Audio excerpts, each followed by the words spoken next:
할렐루야. 대전오늘교회 수요 전용 예배 오신 성도님들을 축복하고 또 환영합니다. 특별히 오늘 이제부터 저희가 요한계시록을 처음서부터 쭉 한번 소아시아 7교회를 중심으로 해서 시작한 요한계시록을 한번 마지막까지 저희가 한번 강론해 보고자 합니다. 오늘은 예수 그리스도의 계시라는 제목으로 계시록 1장 1절서부터 8절에 있는 말씀을 저희가 한번 강론해 보기를 원합니다. 요한계시록을 저희가 공부하면서 저희 커다란 몇 가지 그림이 있는데요.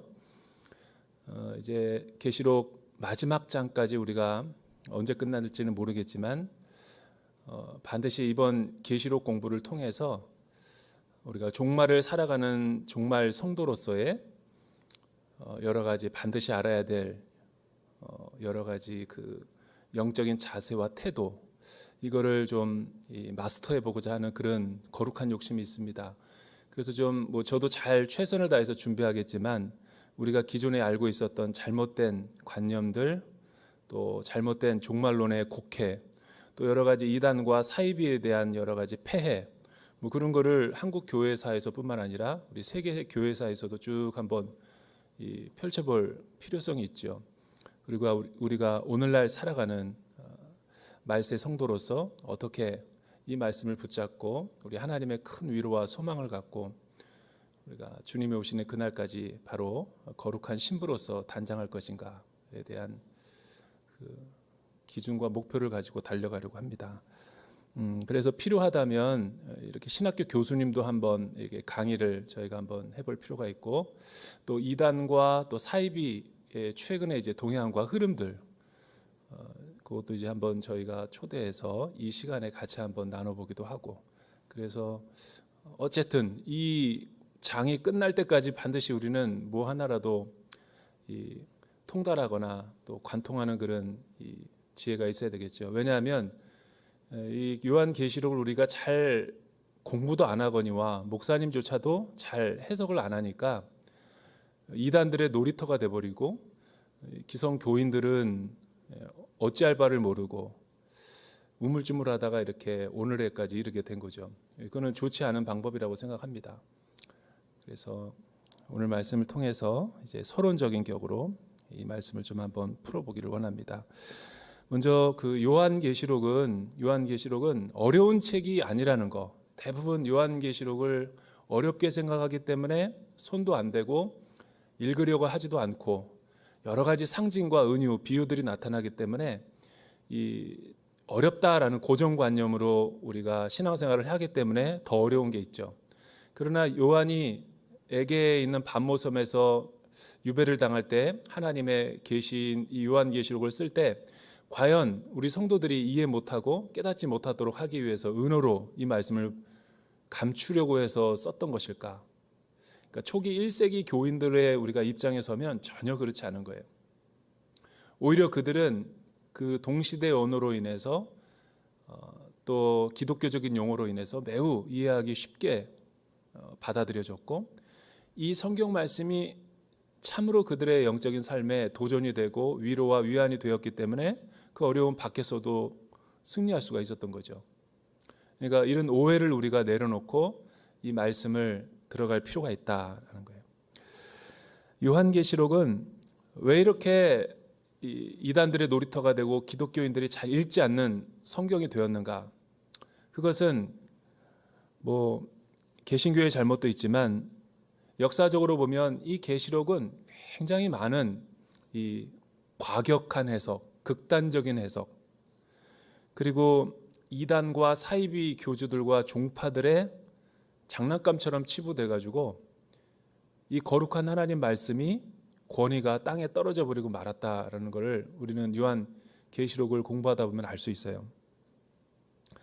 우리는 이런 것들을 다 지양하고 오늘서부터는 우리의 생각을 다 브레인워시하고 어떤 개인이 극단주의적으로 해석을 하든가 또 어떤 이단과 사이비 종파들이 이 말씀을 풀어낸다든가 이런 걸 우리는 배격하고 우리가 취해야 될 영적인 스탠스는 뭐냐면 2000년 기독교 역사 가운데 여러분 그 강물처럼 도도하게 흐르는 교회 중심의 해석, 너무 건강하고 아름답고 우리 신앙에 유익한 정통 해석이 있는데 우리는 그런 거를 다 내버려 두고 자꾸만 곁길로 나가는 거를 되게 좋아하고 뭔가 있어 보이고 그렇게 하다 보니까 요한계시록을 접근하지 못했었던 거죠.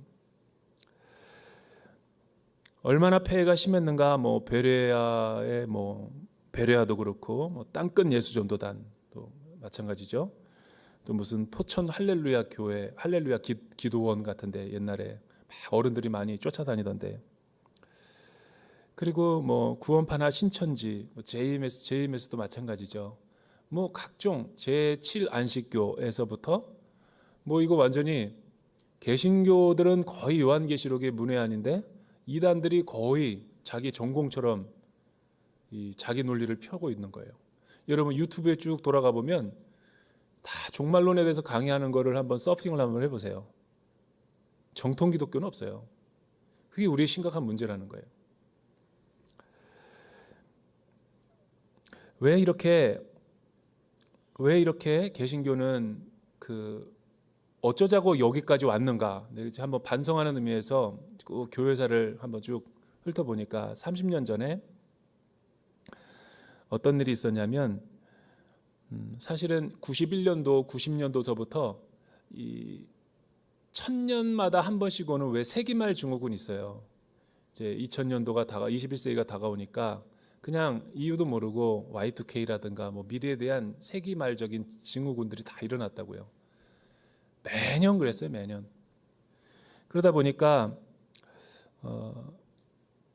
뭐 어떤 사람들은 이미 아마겟돈이 시작됐다 예언을 하면서 갑자기 그때 미국이 이제 이라크를 침공하더니 뭐 이제 우리나라 서울역 명동 뭐 어디 곳곳에 지하철 할 것 없이 다 그냥 요한계시록 전도지가 그냥 도배를 해버렸어요. 기억나십니까? 기억이 안 난다는 건 우리랑 동시대가 아니라는 거죠. 우리가 이미 늙었다라는 거죠. 근데 그 미국이 이라크를 침공할 때만 하더라도 역사적이죠. 왜냐하면 그 이전까지는 우리는 미디어라고 해봤자 발달이 별로 안 됐기 때문에 뉴스 보도를 통해서 들었지만 오늘날처럼 고도로 미디어가 발달된 시대 가운데는 워게임처럼 보고 있어요. 그냥 우크라이나 전쟁 같은 거를 무슨 게임하듯이 즐기고 보고 있다 보니까 비인간적이죠. 그리고 정보가 많이 들어가다 보니까 사람들이 알 수 없는 막연한 그 두려움, 혹시 3차 세계대전이 일어나지는 않을까, 막 이런 여러 가지 과도한 해석과 여러 가지 세대주의적인 해석들이 많이 난무하다 보니까 뭐 가뜩이나 세기말적으로 어려운데 뭐 이런 일들이 그냥 엎친 데 덮친 격으로 있었던 거예요. 그런데 이제 전 세계적인 어떤 사입이나 이단 종파들이 서서히 이런 거를 이제 기생하면서 음지에서 자라나기 시작한 것이 또 요한계시록 해석이죠. 그래서 어떤 해석을 내놨냐면 뭐 98년 10월 28일 날 온다. 뭐 다미선 교회 다시 다가올 미래를 준비하라. 뭐 다시 다미선 교회 유명하잖아요. 그러면서 기성교회와 이 사회들을 엄청나게 이제 혼란스럽게 만들었어요. 이렇게 될 수밖에 없었던 이유는 그 시대에 독특한 분위기가 있기 때문에 그래요. 마치 오늘날 우크라이나 이런 전쟁이 일어나면은 이 분위기가 좋지 않잖아요. 그러다 보니까 제가 기억나는 걸로만 이제 생각하면 저는 10월 28일 어디 있었냐면 수요 예배 드리고 있었어요. 주님 오실까봐. 주님 오실까봐. 뭐 수요 예배 끝나고 났을 때도 안 오시더라고요. 그리고 또 이제 9시 뉴스를 봤는데 이제 밀착 취재하던 카메라 출동팀에 의해서 그 은밀하게 들어가서 그 현장을 취재하는데 뭐 난리도 아니더라고요. 9시 톱 뉴스가 나왔으니까. 그리고 그 이전에 이제 뭐 학원 다니고 뭐 학교 다닐 때 보면은 지하철에서 뭐 완전히 이제 이 시대는 다 끝나버리는 것처럼 얼마나 많은 전단지를 뿌리는지 몰라요. 그러니까 나는 그때를 생각해 보면 사람들이 기독교에 대한 어떤 인식을 갖고 있었을까? 기독교에 대한 어떤 인식을 갖고 있을까? 좋은 이미지를 가지고 있는 사람들은 별로 없을 거예요. 그때만 하더라도. 그런데 기름을 부은 것처럼 막 확성기를 들고 주님 오신다고 회개하라고 막 그러면서 10월 28일 딱 12시 정각되니까 오기는커녕 가지고 있던 성경책도 찢어버리고 목사 멱살 잡고 내 돈 내놔라 그러고. 근데 이런 것들이 공영방송에 다 그냥 무삭제로 다 흘러내려가 보세요. 사실 교회 다니는 게 창피하죠. 근데 이때부터 엄청난 그 후유증이 있어요. 사실은 다미선교회에 들어가지는 않았지만 많은 사람들이 어떤 그런 분위기에 따라서 휩쓸리는 사람들이 되게 많았거든요. 왜냐하면 계시록에 대한 올바른 지식이 없고 남들이 해놓은 해석 가지고 쭉 따라가다 보니까 그냥 뭐 갈대처럼 흔들리는 사람들이 많았죠. 그런데 문제는 뭐냐면 진짜 그때부터 기독교에 대한 의심을 이 사회가 세상 사람들이 하기 시작했고, 아, 기독교는 저런 반사회적이구나. 되게 가서는 안 될 집단이구나. 마치 모든 교회가 다 그런 시한부 종말론자들의 시한부 종말론을 믿는 것처럼. 또 하나는 건강하게 기성교회 다니면서 신실한 크리스찬들조차도 매도당하면서 어떤 이상한 부작용이 생겼냐면 요한계시록을 덮어놓은 거예요. 아, 위험한 책이구나. 그래서 읽지 말라는 거구나. 금서구나. 이렇게 돼버리니까 누가 좋아하겠어요? 이단들이 좋아하죠. 왜냐하면 이단들은 그런 어떤 그 기성교회가 채워지지 못하는 부분들을 교묘하게 이 겁박을 주고 공포를 조장하면서 사람의 심리를 이용하면서 그런 거를 이제 자신들의 사리사욕을 채우는 이 교리로 조작하는 거죠. 어쨌든 이런 것들이 뉴스와 언론 보도를 통해서 뭐 그냥 도배를 하다시피 하니까 솔직히 말해서 좀 기독교회에 다니는 것이 되게 불편하더라고요. 그런데 이처럼 우리가 요한계시록을 극단적인 해석 혹은 이단과 사입이 어떤 한 특정 인물의 사사로운 예언이라든가 뭐 직통계시, 뭐 주님 오실 날을 예언한다든가 이런 휴거설 같은 것들을 신봉하는 사람들에 의해서 자의적으로 해석이 되면 이 요한계시록이 전하고자 하는 올바른 중심 메시지를 듣지 못하는 거예요. 안타깝게도 사람들은 이 올바른 종말론에 대해서 이해하려고 하지도 않고 귀를 다 닫아놓고 있어요. 그래서 우리가 지금 요한계시록을 강론하는 거죠. 여러분, 종말이라는 뜻이 뭘까요? 우리는 종말에 대한 너무 많은 오해를 갖고 있어요. 종말이라는 것은 이 세상이 멸망당하는 게 내 삶이 여기서 끝나는 게 종말을 의미하는 게 아니에요. 그래서 종말론이라는 이름이 붙은 게 아니라는 거죠. 우리 기독교 개신교 역사 가운데서 종말이 필요한 이유는 세 가지가 있는 거죠. 첫째는 알파와 오메가 되는 그 예수 그리스도에 의해 시작된 하나님의 나라와 새 언약의 성취가 시작이 있고 또 반드시 그 하나님 나라가 완성되는 하나님의 약속이 성취되는 끝이 있다. 그래서 시작과 끝을 의미할 때 그 끝에 종말을 의미하는 거죠. 그러니까 나 개인사적인 삶이 이 땅에서 내가 하직한다. 이걸 종말이라고 말하는 게 아니라 하나님 나라의 구원의 계획에 있어서 그 마지막 피니시 라인을 그렇게 말하고 있는 거라는 거. 두 번째는 종말이 필요한 이유가 뭔가? 종말이 필요한 이유는 이 세상을 마감하기 위해서가 아니라 타락한 이 세상을 하나님께서 구원하고 새로운 새 창조로 회복하시기 위해서 새 하늘과 새 땅, 새 예루살렘 성을 우리에게 베푸시기 위해서 종말이 반드시 와야 된다는 거예요. 그러니까 이 세상의 모든 악한 세력들이 종식되어야 되고 그래야지 새로운 세계가 오기 때문에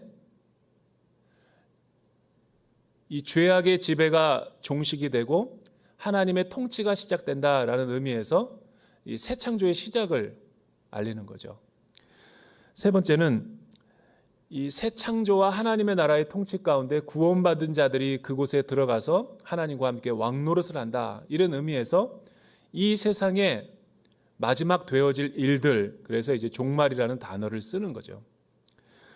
여러분, 세상적인 종말론과 또 잘못된 이단과 사이비 교주들의 이단 사상들은 이와 같은 기독교 정통 교리의 종말론과 거리가 멀다라는 게 진짜 중요한 문제인 거예요. 왜? 그들은 어떻게 종말을 이해하고 있죠? 그들은 언제, 몇 월, 며칠 이 정확한 날짜와 시간과 장소를 예측해가지고 자기가 재림주다라고 부각을 시키는 거예요.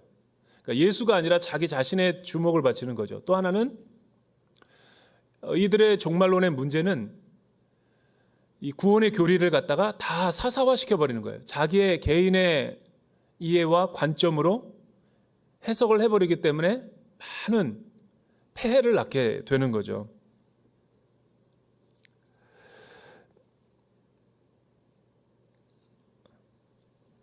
예를 들어서 이런 거죠. 성경에서는 요한계시록에서는 66권의 하나님의 창조와 타락과 구속과 회복이라는 기독교 세계관에 근거를 한 하나님 나라의 이 완성을 계시로 이해하는데 66권의 완성된 그 하나님의 말씀의 뜻이 완성된 계시를 의미하는 건데 이단과 사이비 교주들과 하나님의 말씀을 왜곡되게 하는 사람들의 특징이 뭐예요? 다 자기 중심으로 자의적인 해석을 하는 거잖아요. 근데 그렇게 말해주는데도 믿지를 않는 게 답답한 거예요. 왜냐하면 하도 그 세뇌를 당하거나 가스라이팅이라고 그러나 요즘 쉽게 쓰는 말로 그냥 뇌 중독이 걸린 거죠. 그러니까 자신의 어떤 불안과 염려를 이제 그런 교주가 주는 어떤 달콤한 속삭임과 유혹 가운데 세뇌가 돼버린 거예요. 중독이 돼버린 거죠. 그리고 율법주의 신앙으로 변질이 돼버린 거예요. 율법주의 신앙이 뭐예요? 여러분 모든 사입이나 이단 종파들의 신앙의 행태들을 보면 율법주의입니다. 너 그렇게 해서 구원 받겠나? 14만 4천 명에 탈락하고 싶나? 내 말 안 들으면 이런 식으로 겁박을 주고 협박하는 거죠. 그러니까 그 집단을도 이탈하지 못하게 하고 그리고 종말이 온다고 그러면서 진짜 문제는 뭐냐면 왜 헌금을 거두어? 또 왜 헌금을 내냐 말이에요. 주님이 내일 오시는데 본인들도 다 내려놔야 될 거 아니에요. 근데 왜 헌금을 갖다가 다 재산들을 모으고 있는 거죠? 제가 어느 성도를 상담할 때 종말 그 시한부 종말론에 빠져 있어가지고 6개월 동안 제가 이렇게 케어를 하면서 막 이렇게 참 너무 불쌍도 하고 가정이 완전히 피폐화돼가지고 도와달라는 것 때문에 제가 도와줘서 나도 계시록을 공부했네 그냥. 그러다 보니까 계속 뭐 유튜브를 보내줘요. 자기가 그동안에 들었던 거 나보고 은혜 받으라고. 그런데 보니까 너무 답답한 게 제가 지금 말하고 있는 그대로인 거예요. 기성교회 목사 말들은 듣지 말아라. 그리고 지금 다니던 교회는 중단하라. 거기에는 구원이 없다. 배타적 구원을 얘기하죠. 그리고 여러분들이 지금 내고 있는 감사와 주정헌금과 주일헌금 11조는 오른쪽 서랍 안쪽에다가 하얀 거에다가 싸서 두라. 그 교주가 그래요. 모아두라는 거예요. 1년 2년 동안. 그게 참 희한하죠. 근데 또 그 말을 듣고 세 번째 칸에서 맨 밑에 오른쪽 귀퉁이에다가 하얀 천으로 싸서 그걸 또 모아놔요. 헌금을. 그리고 어느 정도 시간이 되니까 재정이 모아두면 그걸 이 아래 계좌로 보내라. 댓글에다가 놔요. 그거 다 보냈대. 답답한 거예요. 완전히 가스라이팅이지. 조종당하는 거죠. 그렇게 되는 거예요. 세뇌가. 마치 영적인 보이스피싱이라고 그러나? 완전히 조종당하는 거예요. 눈을 닫고 귀를 닫고 마음 문을 닫게 해가지고 자기 말만 듣게 하는 거죠. 어디서 많이 쓰는 방법 같지 않아요? 사기꾼들이 주로 그렇게 하는 거죠. 그래서 그거를 정신 차리라고 옆에서 남편이나 자식들이 깨워주면 구원 못 받으려고 그러냐고. 그런 함부로 그런 소리를 하면, 그러니까 다른 사람들은 다 신앙을 잘못 행동하게 하는 거고 자기만 거룩한 들림을 받기 위해서 올바른 행위를 하고 있다라는 식으로 착각을 하고 있는 거예요. 유튜브에 나오는 계시록 뭐 종말론, 시한부 종말론의 그 내용들 보면 정통 기독교는 없어요. 다 완전히 무슨 종합 편성 채널이야. 유튜브 채널이야. 이 자신의 영혼과 자신의 생명을 그냥 무면허 의사에게 막 맡기는 거랑 똑같은 거예요. 그런데도 좋다고 자기 입맛에 맞는 것만 터치해주고 골라서 해주니까 유혹이 되고 미혹이 되는 거죠. 정리하면 계시는 그런 게 아니라는 거예요. 기독교의 계시, 요한계시록 할 때 계시는 나로부터의 계시가 아니라 하나님으로부터 오신 66권의 완성된 하나님의 뜻과 나라로서 66권의 계시를 말하는 거예요. 이거를 놓쳐버리면 계시록이 어떻게 되겠어요? 자기 마음대로 해석이 놀이터죠, 놀이터.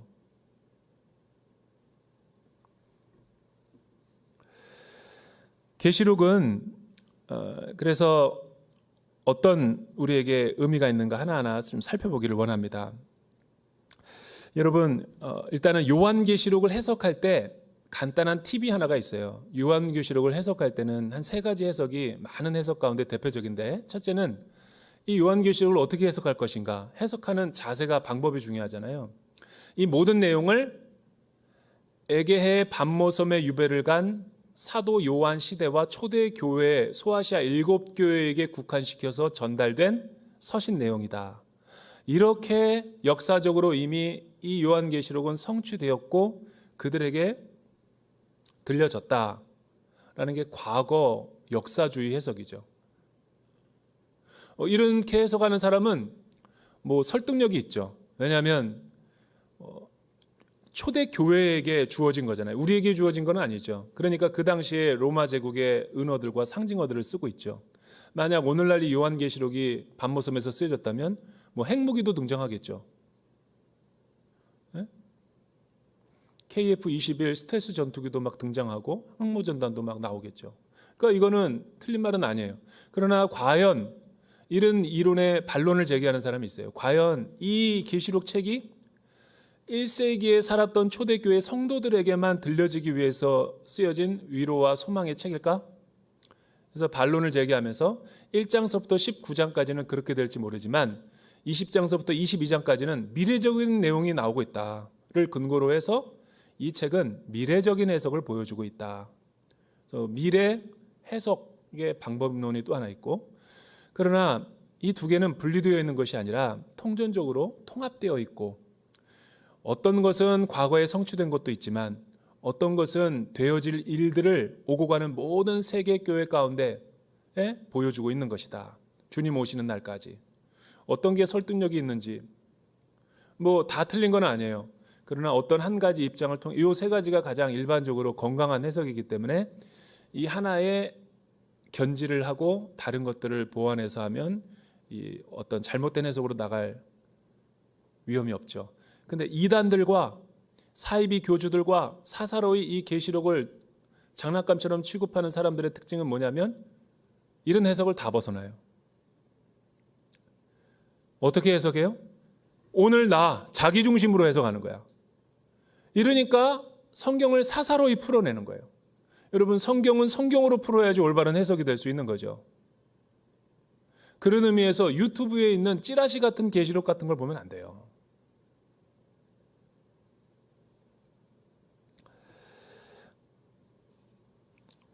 어떤 메시지가 있는지 우리 1절서부터 3절까지 우리 같이 한번 읽어볼까요? 1절에서부터 3절 말씀, 오늘 계시록의 말씀이 우리에게 주는 교훈은 무엇인가 같이 한번 읽어보죠. 시작. 예수 그리스도의 계시입니다. 이것은 반드시 곧 일어날 일들을 자기의 종들에게 보여주시려고 하나님께서 그리스도에게 주신 것입니다. 그리스도께서는 그분의 천사를 통해 자기의 종 요한에게 이것을 나타내 주셨습니다. 요한은 그가 본 모든 것을 증언합니다. 그것은 하나님의 말씀과 예수 그리스도의 증거입니다. 이 예언의 말씀들을 읽는 사람과 듣는 사람들과 그 안에 기록된 것들을 지키는 사람들은 복이 있습니다. 이는 때가 가까웠기 때문입니다. 일단 그 종말이라 그랬을 때 성경은 크게 종말이라는 단어를 두 가지 단어로 쓰고 있어요. 성경에 나오는 종말, 마지막 일. 헬라어로는 에스카톤이라는 말을 쓰고 파루시아라는 말을 써요. 그러니까 종말이라는 것이 예수 그리스도가 이 세상을 구원하기 위해서 십자가 사역을 완성하기 위해서 이 땅 가운데 오시고 예수님께서 십자가의 사건으로 온 인류를 대속하였고 하나님의 뜻인 모든 계시를 완성하였기 때문에 최종 계시자죠. 완성했기 때문에 그때로 하여금 이제 장차 다시 이 땅 가운데 재림할 때까지를 일컬어서 종말이라는 말을 쓰는 거예요. 종말. 에스카토는 그런 의미에서 그때서부터 이제 지금 우리가 사는 시대의 넓은 의미에서 종말을 쓰는 거죠. 근데 또 하나의 종말이라는 단어가 쓰이는데 파루시아라는 단어를 써요. 파루시아. 그러니까 에스카톤이라는 말을 주로 번역을 하면 last days, 말세라는 거죠. 마지막 날들, 때. last day가 종말이라는 넓은 의미라면 이 파루시아라고 하는 것은 세컨드 커밍을 말하는 거예요. 그러니까 말세 중에서도 지말을 말하는 거죠. 마지막, 더 마지막 때가 가까우니까 오늘보다 내일이 더 가깝겠죠. 그리고 오늘보다 내일이 더 주님이 우리 가운데 오시기에 가깝겠죠. 이 하나님 나라의 구속을 완성하기 위해서. 그 주님이 다시 오심을 이제 곧 오신다. 왕이 귀환하는 것을 파루시아라는 단어를 쓰는 거죠. 그러니까 종말에 이미 시작된 종말과 아직 완성되지 않은 종말 사이를 다 합쳐서 종말이라고 부르는 거예요. 예수님이 오시기 시작한 때부터 지금까지 마지막 날인 거죠.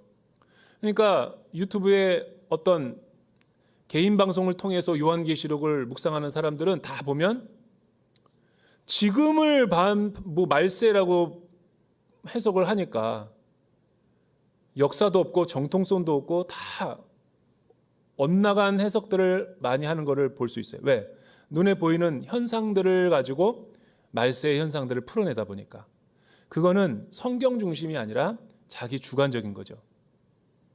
여러분, 성경을 보고 나서 현상을 봐야지 성경의 뜻은 무시하고 말씀의 본체이신 계시의 완성이신 예수님의 말씀은 무시하고 현상만 집중해서 계속 변하는 현상들을 그렇게 따라가다 보면은 어떤 결과를 맞이하겠어요?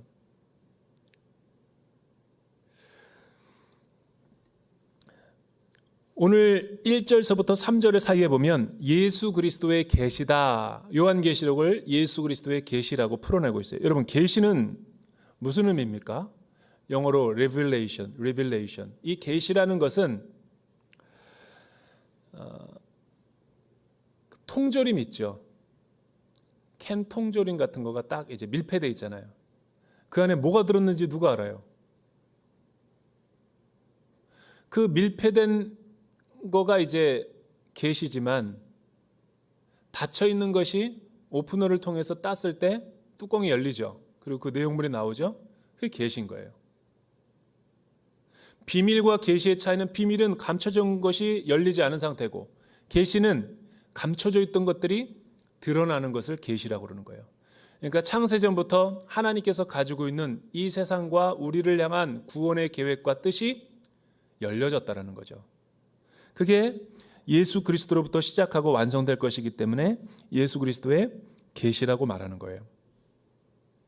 그러므로 성경에서의 계시의 뜻은 철저하게 누구로부터 시작이 되고 완성되는 거냐면 계시가 있다라는 것은 뜻이 있는 거죠.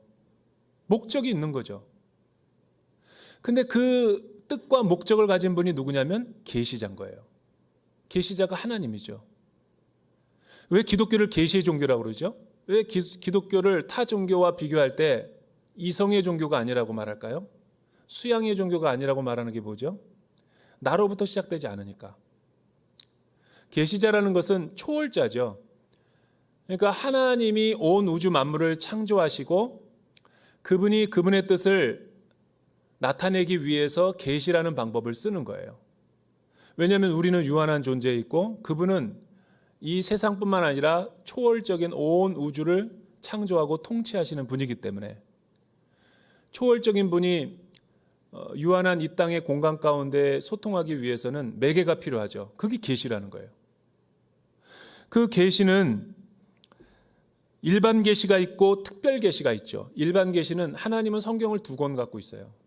온 우주 만무 천지를 창조하시고 그거를 하나님의 계시와 뜻으로 나타내셨고, 그러나 그 일반 계시를 통해서는 하나님의 희미한 뜻은 알지만 정확한 뜻은 알 수 없죠. 그래서 특별 계시로 나타내 주신 게 하나님 말씀이고 예수 그리스도를 통한 십자가의 사역인 거죠. 여러분, 그러나 이 계시는 계시자가 알려주는 것만큼 알 수 있는 거예요. 예컨대 수요 예배 나오셔서 저와 말씀 안에서 교제를 나누신 우리 성도님들을 보면 참 너무 한 분 한 분 귀해요.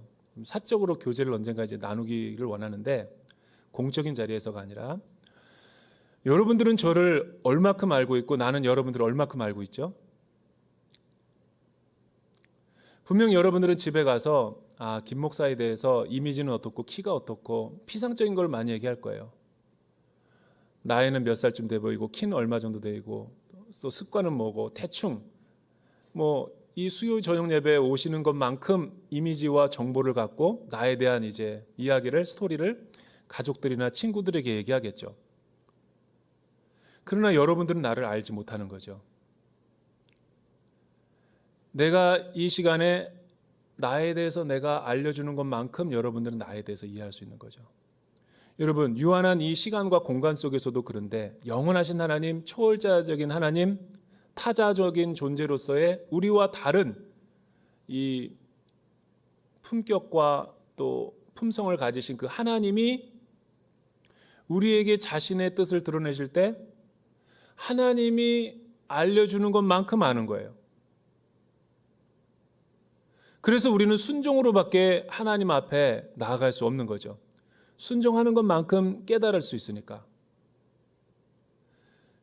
그래서 계시는 계시자의 뜻이 더 중요한 거예요. 오늘 말씀에 보니까 예수 그리스도의 계시다라는 것은 하나님이 예수 그리스도를 통해 나타내시고 보여주신 그 말씀의 뜻을 우리에게 풀어주셨다라는 것을 의미하는 거예요. 성경 66권의 모든 하나님의 계시가 다 등장하고 있지만, 그러나 계시가 절대적인 계시이기 때문에 이 하나님의 문제라기보다는 우리의 그 제한된 정보, 또 제한된 이성, 오성의 문제로 인해서, 타락한 이 죄성으로 인해서 하나님은 이 계시조차도 우리의 아둔한 이성과 마음으로 이해할 수 없어서 하나님이 누구를 중간에 매개로 사용하시냐면 예언자들을 사용하세요. 성경 66권에 보면 수많은 하나님의 말씀을 신탁을 받아서 풀어주고 선포하고 가감없이 전달하는 예언자를 하나님이 두셨죠. 그 예언자는 자신의 말을 말하는 게 아니에요. 하나님의 뜻을 받아가지고 그대로 심부름하는 사람들인 거예요. 예언이라는 것은, 계시라는 것은 직통 계시를 말하는 게 아니에요. 유튜브 찌라시 계시록처럼. 여러분, 계시와 예언이라는 것이 몇 날 며칠 너가 어떤 직장에 취직하고 너의 배우자는 몇 날 며칠 언제 선무당처럼 시집가고 장가갈 거다, 이런 쪽집게에 점을 치는 게 아니에요. 주님이 언제 오신다, 이런 거를 성경에서 계시나 예언이라고 말하는 게 아니라고요. 성경에서 계시를 전달하는 예언자는 왜 필요하냐면 하나님의 말씀이 너무 거룩하기 때문에, 초월자이기 때문에 그 중간에 인간의 매개를 통해서 하나님의 말씀을 대신 풀어주는 거예요.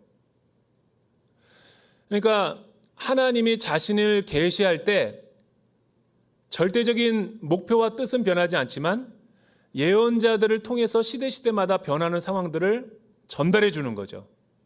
우리 시대에 맞게끔. 근데 이 예자가 무슨 예자면 미리 예자가 아니에요. 예언자, 선견자라는 뜻은 여러분 미리 내다본다라는 뜻의 의미가 아니라 맡을 예자를 한자로 쓰고요. 맡을 예. 하나님의 말씀을 위탁받고 신탁받았다. 그러므로 나는 이스라엘 백성이나 많은 사람들에게 어떻게 예언을 풀어내야 돼요? 내 개인적인 사사로운 갖다가 뜻을 풀어내면 안 되죠. 하나님의 말씀을 그대로 전달해야죠. 그래서 수많은 예언자들이 고난과 박해를 받은 거죠.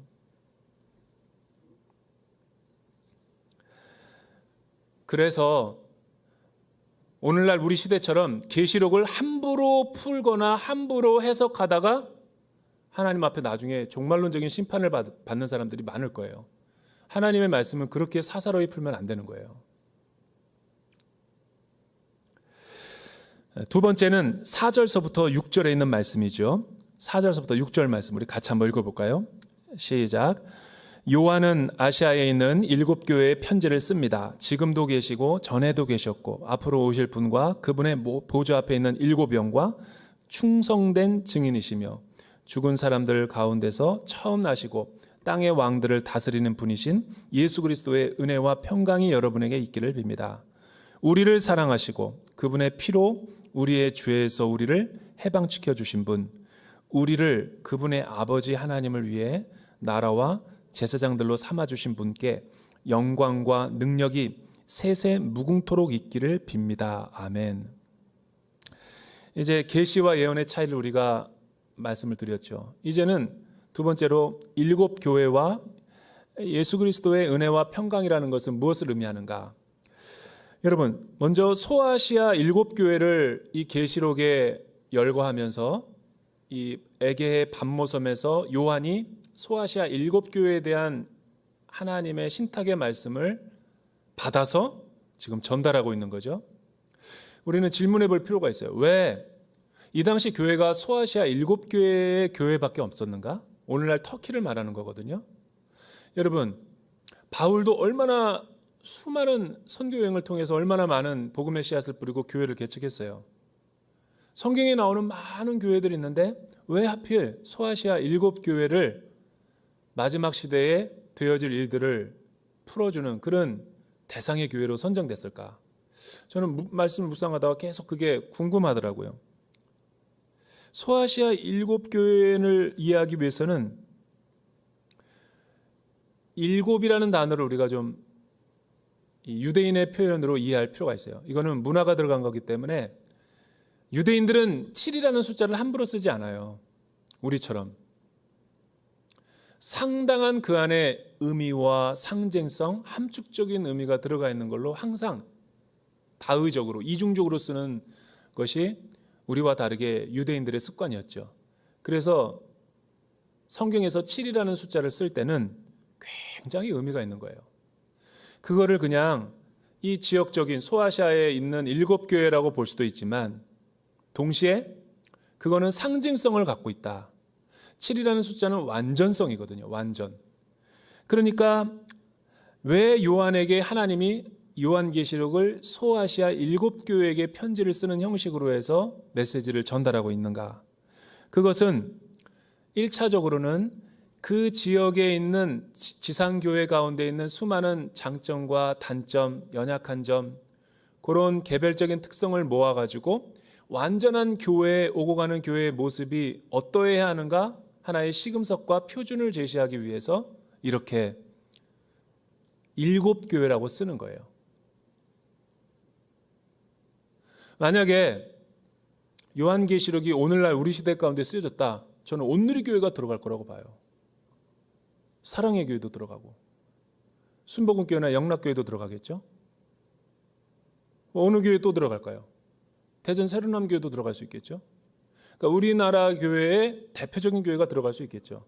그러나 그거는 그 지역 교회만을 이야기하는 것이 아니라 동시대에 사는 우리 시대의 교회 문제들을 예수님께서 말씀으로 예언하고 치유하기 위해서 샘플링을 한 거지 그 교회만을 위한 얘기가 아니라는 거예요.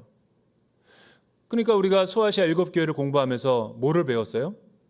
그것이 4대 교회와 빌라델피아 교회에만 국한된 문제였나요? 여러분, 에베소 교회가 에베소 교회에만 문제가 있었던 거였어요? 나와 여러분의 신앙에도 그런 문제가 있잖아요. 뭐 진리를 쫓는다고 하면서도 열심을 사는 것 같으면서도 사랑이 식어버린, 그는 하나님이 나에게 주는 메시지인 거죠. 그런 의미에서 이 소아시아 7교회라는 것은 오고 가는 모든 시대를 향한 하나님의 완전한 교회의 모습을 하나님이 바라시는, 기대하시는 교회의 상을 보여주는 거예요. 또 예수 그리스도의 어떤 은혜와 평강은 어떤 것인가? 일단 사도 요한이 반모섬에서 예수 그리스도가 어떤 분인가, 그에 대해서 묘사하는 것을 우리가 살펴볼 필요가 있겠죠. 그는 지금도 계시고 전에도 계셨고 앞으로 오실 분이며 그분의 보좌 앞에 있는 일곱 영. 여러분, 지금도 계시고 어제도 계셨고 앞으로 오실 분은 누구냐면 성부 하나님을 말하는 거예요. 그리고 성자 예수님이 나와야 되는데 이 요한계시록에는 특별히 일곱 영이라는 것은 스가랴서에 보면은 성령 하나님을 말하는 거죠. 성령 하나님을 성자 예수님과 함께 서로 매개체로서 이어주는 의미에서 일부러 도치시킨 거죠. 그리고 예수 그리스도를 말할 때는 충성된 증인이며, 우리 주님은 충성된 증인이었다, 이 공생에서의 삶이. 그리고 죽은 사람들 가운데서 처음 나시고 땅들의 왕을 다스리는 분이신 예수 그리스도, 그분의 은혜와 평강이 여러분 모두에게 있을지어다. 여러분, 왜 예수님은 계시록에서 충성된 증인으로 나올까요? 왜 이런 환상을 요한이 우리에게 보여주고 있을까요? 일단 예수님은 삼위일체의 이 위에 해당되시는 성자 예수님이지만 하나님 아버지의 뜻을 받들어서 이 땅에 파송되어 오시고 성육신하여서 그분의 하나님 나라의 구원과 계획을 성취하기 위해서 죽기까지 순종했기 때문에 그분의 사역과 생애를 보면 충성된 증인이라고 할 수 있는 거죠. 여러분, 예수님만큼 죽기까지 우리를 사랑하신 분이 어디 있어요? 또 예수님만큼 끝까지 우리를 사랑하신 분이 어디 있어요? 그러니까 예수님은 하나님의 온전한 사랑을 우리에게 보여주기 위해서 자신을 비우시고 낮추시고 죽기까지 사랑한 사랑의 모범이시다. 그런 의미에서 충성된 증인이다라고 그분을 묘사하고 있는 거죠. 우리 주님은 또 하나님 나라를 선포하셨죠. 그러니까 충성된 증인이며 죽은 사람들 가운데서 처음 나셨다. 그러니까 하나님의 나라를 시작하시고 하나님의 새 창조를 가지고 오신 그분의 십자가 사역, 그러니까 처음 나셨다라는 것은 이 사망의 사망 선고를 하시고 죽음과 함께 부활의 새 창조를 통해서 새 하늘과 새 땅을 가져오신 분이 예수 그리스도시라는 거죠. 그분이 가장 먼저 새 창조의 첫 열매가 되었기 때문에 우리도 이제 그분과 같이 형상을 본받아서 이제 그런 새 하늘과 새 땅을 가운데 통치 가운데 우리가 살아갈 수 있게 되는 거죠. 세 번째는 우리 주님은 어떤 분이신가? 땅의 왕들을 다스리시는 분이시래요. 개역개정에는 보니까 머리 대신 그리스도라는 거예요. 머리라는 것은 통치와 여러분 그 으뜸됨을 말하는 거죠. 그러니까 하나님 나라의 왕이시라는 거예요. 하나님 나라의 왕이 되셔서 그분은 우리의 주인이시고 우리를 통치하시고 다스리시는 왕이 되신다라는 것을 예수 그리스도의 성품으로 묘사를 하고 있는 거죠. 그분이 우리에게 가져오신, 그분이 우리를 다스리고 통치하면 우리의 삶에는 어떤 변화가 일어나는가? 저는 뭐냐면 은혜와 평강을 누리고 우리도 죽음과 부활로 새 창조에 들어가게 되고 또 온 세상과 열방의 주가 되시는 그와 함께 하나님과 함께 왕노릇하는 것을 보게 될 것이다 라고 예수 그리스도의 장엄한 통치를 예언하고 있는 거죠. 그분은 마지막으로 어떤 분입니까? 우리를 너무나 사랑하셔서 죄와 죽음의 통치에서 해방시켜 주시고 우리를 나라와 제사장으로 삼으신 분이 바로 예수 그리스도시라는 거예요. 그러니까 예수님이 행하신 놀라운 사역과 일들을 반모섬에서 요한은 우리에게 증언하시는 거죠. 그분의 말씀과 그분의 뜻과 그분의 사역을 우리 가운데 보여주고 있는 거죠.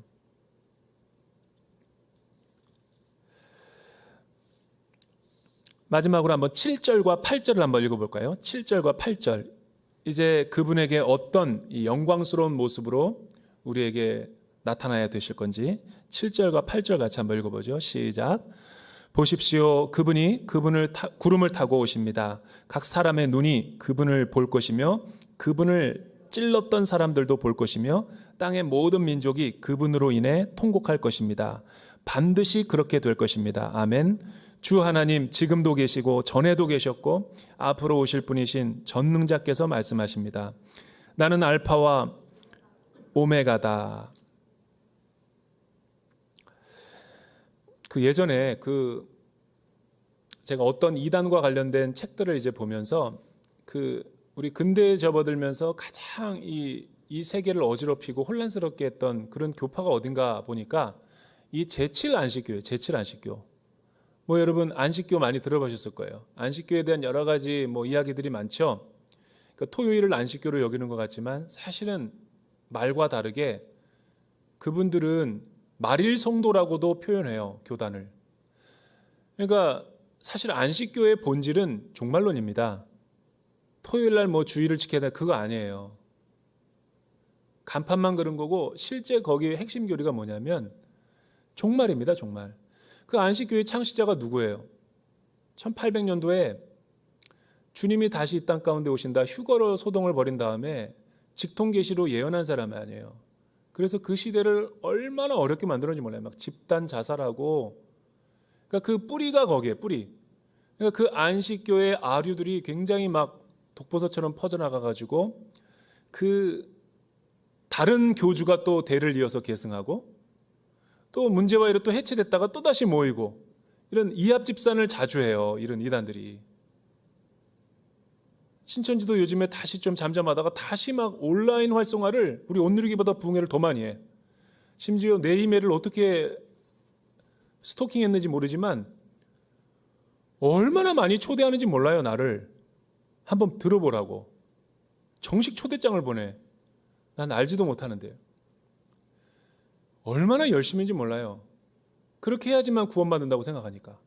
그런데 재밌는 것은 제가 어떤 글을 읽었냐면 굉장히 시한부 종말론자들이 여러 미국 사회도 엄청난 폐해를 줬어요. 사회적으로 완전히 매장당했죠. 근데 10월 28일처럼 휴거 불발이 됐잖아요. 그럼 뭐라고 얘기하냐면 그 당사자를 비난하는 게 아니라 다음에 올 거다. 또 다른 날을 예측해요. 오실 사정이 있는데 무슨 일 때문에 지금 연기됐다. 이렇게 무마하고 넘어가 버리는 거예요. 그러니까 안식교가 그래서 살아남은 거예요. 굉장히 위험한 교리죠. 성경은 그렇게 이야기한 적도 없는데 많은 사람들이 거기에 추종해서 따라가고 있는 거 보면 참 아이러니하지 않을 수가 없어요. 사적인 해석은 매우 금물이라는 거예요. 요한계시록을 그렇게 풀이해서는 안 되는 거예요. 이거는 회중들의 책이고 교회 중심의 책인데 어떻게 한 사람이 그렇게 좌지우지하며 그렇게 사사로운 해석을 할 수 있냐라는 거죠. 여러분, 이 기독교의 종말과 재림을 어떻게 묘사하고 있는가? 반모섬의 요한은 보십시오. 그분이 구름을 타고 오십니다. 라고 했더니 저 어렸을 때 성화 같은 걸 보면 참 이런 것도 문제예요. 우리 주님이 진짜 손오공처럼 구름을 타고 계시더라고요. 구름을 타고 오신다니까 진짜 구름이 조금만 모양이 이상하면 주님 오신다라고 이렇게 사진을 찍어가지고 막 보내시는 분이 있어요. 말세다. 붉은 노을 보면서. 그 표현이 아니죠. 그러니까 그런 거를 조심해야 되는 거예요. 은어, 상징, 해석을. 이 원어에 보면은 구름 위에 우리 주님이 타고 오신다라는 해석이 아니에요. with cloud Jesus지. 그러니까 구름과 함께 오시는 거죠.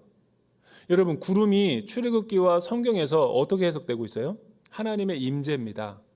하나님의 장엄한 임재와 왕의 위엄, 거룩을 나타낼 때 이 구름이라는 단어를 쓰거든요.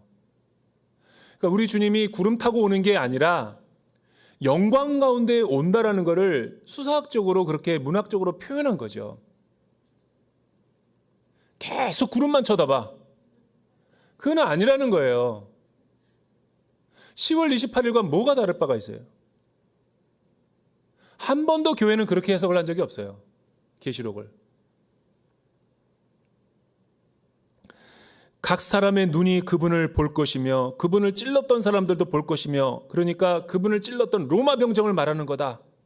그것도 아니죠. 그 사람만 죽였나? 그 사람이 나일 수도 있죠.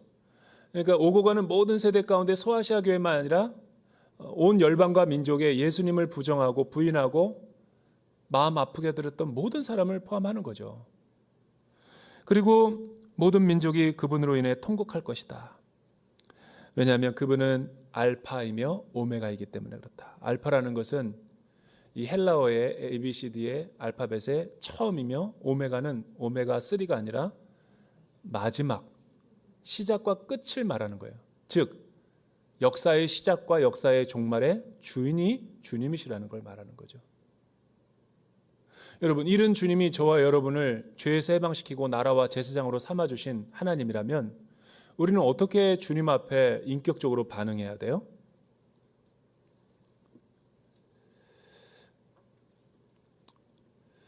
가장 올바른 믿음으로 하나님 앞에 반응하려면 그리스도 안에 있는 믿음 안에 살면 되는 거예요. 우리가 지금 늘 해왔던 것처럼 여러분, 믿음으로 십자가와 연합된 삶을 살면서 저와 여러분에게는 어떤 주권 교체가 일어났습니까? 나의 옛사람은 십자가에 완전히 수장되고 못 박히고 죽였고, 이제 예수님을 믿음으로 인해서 예수님의 의가 나에게 임함으로 인해서 나는 하나님의 자녀가 되었고, 또 하나님의 새 창조에 들어가고 하나님의 그분의 통치를 받는 하나님의 백성이 된 거잖아요. 이게 진짜 믿음인 거죠. 그러니까 종말이 온다고 해서 동요하거나 놀랄 필요도 없고, 이 그리스도 안에 있으면 알파와 오메가 가운데 있는 거예요. 여기 있다 저기 있다 말할 필요도 없고 산으로 올라갈 필요도 없고, 그리스도의 통치를 받으면 이미 우리가 하나님 나라의 보호를 받고 있는 거죠. 왜 그렇죠? 여러분, 예수님으로 말미암아 종말이 이미 온 거예요. 우리는 지금 종말을 살아가고 있는 거라고요. 왜냐하면 예수님 안에, 예수님이 하나님 나라고 하나님의 주권자니까. 예수님을 내가 믿는다라는 것은 장례식 끝나고 갈 나라가 아니라 주님과 함께 동행하면서 지금 여기가 하나님의 통치를 받으면 그곳이 하나님의 나라인 거죠. 죽으면 이제 우리가 거주지를 옮기는 거죠. 이사 가는 거죠. 그러니까 주님이 이미 왔는데 장차 올 것이든 주님이 내일 오신다 한들 어떻게 살 거예요? 뭐 직장 때려쳐? 적금 들어놨던 거 깨고 헌금해? 이제까지는 잘 못했는데 다 모든 걸 다 뒤로 하고 반사회적으로 토굴 속에 올라가서 집단 생활해? 제가 이런 얘기를 종종 하잖아요. 여러분, 두 처녀가 있었어요. 두 처녀인데 두 신부 이야기. 어느 두 신부가 결혼을 했어요. 여러분 보시기에 누가 가장 건강한 신앙생활을 하는 신부인지 한번 생각해 보세요. 어떤 한 신랑과 신부가 있었는데 둘 다 신혼이에요. 그런데 남편이 이제 직장을 가게 됐어. 너무 신혼이니까 깨가 쏟아지죠. 남편이 출근하니까 허깅하고 잘 다녀오라고 막 아침 차려주고 막 나왔어. 그런데 남편이 이제 6시에 퇴근해서 집에 왔어요. 초인종을 눌렀더니 계속 나를 아침에 맞이했던 그 모습 그대로 문지방에 그렇게 서 있는 거예요. 미저리 영화죠, 거의 이 정도면. 괴물이죠, 이 정도면. 종교가 아니라. 아니, 남편을 너무 사랑해서 신랑을 너무 학수고대해서 아침에 그대로 배웅했던 대로 움직이지도 않고 아무 일도 안 하고 신랑을 기다리고 있어. 그게 진짜 올바른 신앙인가? 아니면 B 신부는 아침에 신랑을 맞이하고 허깅을 하고 잘 다녀오라고 하면서 낮 동안에 집안도 치우고 남편 돌아오면 맛있는 밥을 해주기 위해서 장도 보고 또 남편 좋아하는 뭐 국거리도 사다 놓고 또 집안일 뭐 빨래도 하고 막 여러 가지 하루 종일 바쁜 일도 하면서 남편이 딱 왔을 때 딱 문을 열었는데 이제 그 된장국을 끓이다가 파를 송송송 썰어 놓고 이제 막 뚝배기에서 끓고 있을 때 급하게 손을 행주에다 닦고 일하다가 문을 열어줘. 그럼 남편이 어떻게 반응할까요? 누가 더 아름다운 모습일까요? 후자죠. 여러분 중에 공무원이 있어요? 주님 내일 오신다 한들 공무원 일하다가 직장에서 맞이할 수 있는 거죠. 여러분 가운데 주말 농장 하시는 분 있어요? 주말 농장 고구마 캐다가 주님 오실 수도 있죠. 피트니스 하다가 주님 오실 수도 있는 거예요. 설교하다가 내가 내일 주님 오시면 나도 여기서 맞이하는 거죠. 여러분, 우리 중학생은 학원 가다가 주님 올 수도 있습니다. 언제 어디서나든가 우리가 예수님을 믿고 예수님을 늘 학수고대하면서 살아갈 수 있는 거예요. 그게 올바른 종말론인 거예요. 알파와 오메가의 주대심과 통치 가운데 있는 사람. 그게 진짜 종말론인 거죠. 세속적인 종말론 막 사입이나 이단 교주들을 휘말려가지고 얼마나 그 안에 예수 중심의 신앙이 없으면 그렇게 떠내려나는 낙엽처럼 그렇게 살아가냔 말이에요. 예수 믿은 지 20, 30년 믿었다는 사람도 참 얼마나 그 계시록의 복음의 내용이 참 충실하지 못하면 다 그런 식으로 떠내려가 버리는 거예요. 말세에 미혹하는 자들이 온다고 그랬잖아요. 목사인 저의 책임도 크죠.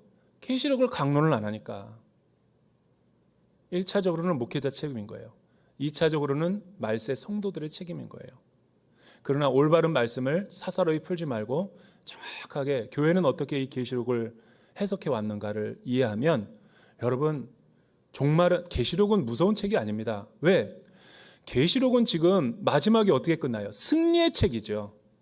근데 어떤 사람은 이 계시록을 이단 사이비 교주들은 무시무시한 것들, 용들 막 그 두 짐승 이런 것만 막 발췌에다가 보여주니까 그게 계시록 전부인가? 박해 가운데 있는 사람들에게 위로와 소망, 위로가 소망이 뭐예요? 예수님이 위로와 소망이지. 14만 4천 명 안에 막 그런 것들이 시한부 종말론이 위로와 소망이 아닌 거예요. 그런 집단이 오히려 위험한 거예요. 몸 뺏기고 재산 뺏기고 시간 뺏기고 반사회적이 되고 더 이상 또 그런 데서 한번 갔다 온 트라우마 있는 사람은 계시록 안 읽습니다. 교회도 떠나는데 뭐. 그러니까 그런 잘못된 신앙에서 중심을 잡고 올바른 교리로 잘 이 시대를 살아갈 수 있는 저와 여러분 되길 주님의 이름으로 축원합니다. 영상으로 보시는 분들도 그렇게 살아가길 주님의 이름으로 축복합니다.